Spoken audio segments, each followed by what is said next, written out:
Hi, this is Chris Castillo. It is Wednesday, December 11th, around 11:41 a.m., and I'm recording this video to present the best thing that I have enjoyed in class and the thing that I understand the most in class. Um, when I saw this, I'm gonna get an X problem and I'm gonna explain it.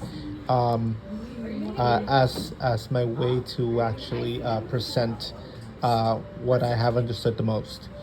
So basically, is the top level, how to interpret the top level, and how to compare and contrast, um, candidates and so forth, or issues in this case.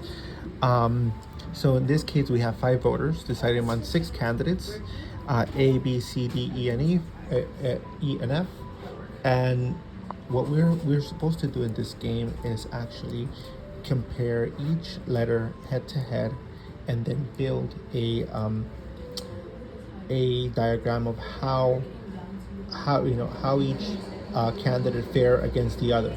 So in this case, we could see that A goes against B, and A beats B um, almost every single time within the 5 candidates, and we compare A against B, against C, against D, E, and F, and we come out with these actually payouts where A beats B, C, and D. B beats C. C doesn't beat anybody. D beats B, C, E, and F. E beats A, D, C, and F beats A, B, and C. And when we find the top cycle, we come up with this. C gets beaten by B, and B and C are not in the top cycle because they always lose between these 4 other candidates. So B loses against A loses against F loses against E loses against D. And this is how we actually see how various candidates could beat each other. So it's how to set the agenda. For each candidate in the top cycle, write down the agenda. So we will write down the agenda how A could win this game. So we start with A, and we see what A could beat.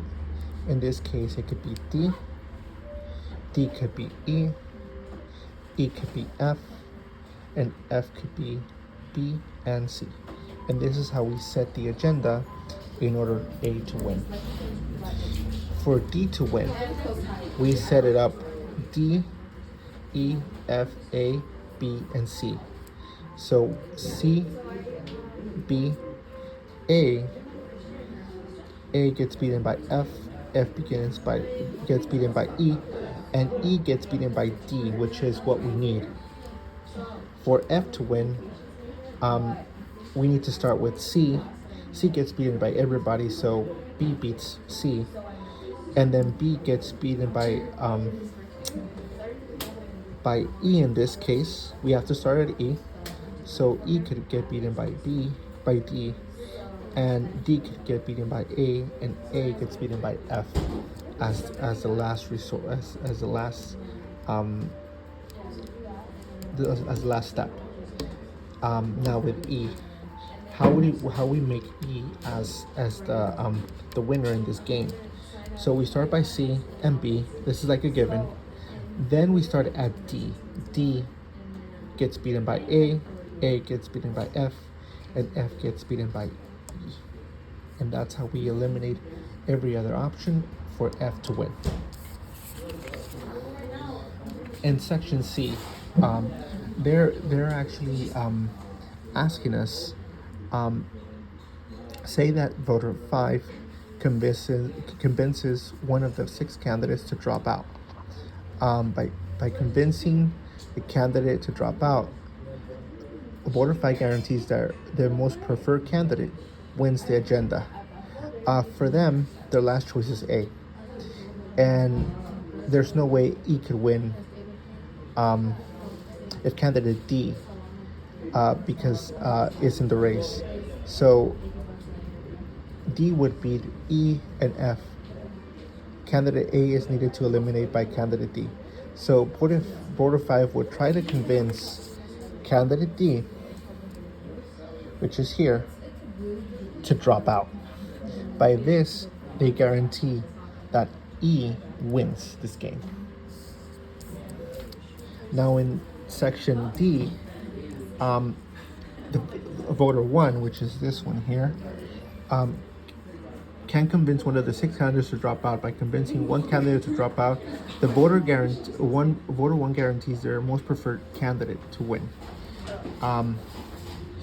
So in this case, the first voter convinces candidate F to drop out, so candidate A could win, because A beats D and D beats E. They could confidently have candidate A win this game. Now, say that voter 4 can convince one of the 6 candidates to drop out. By convincing one candidate to drop out, can voter 4 guarantee their most preferred candidate to win any agenda?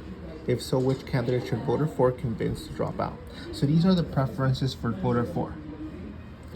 For voter 4's preference, they prefer D. D could be everybody else except for A.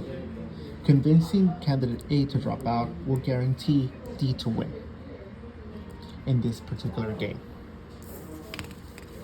And that will conclude the thing that I understood the most in the class, which is pretty fun. I had a blast.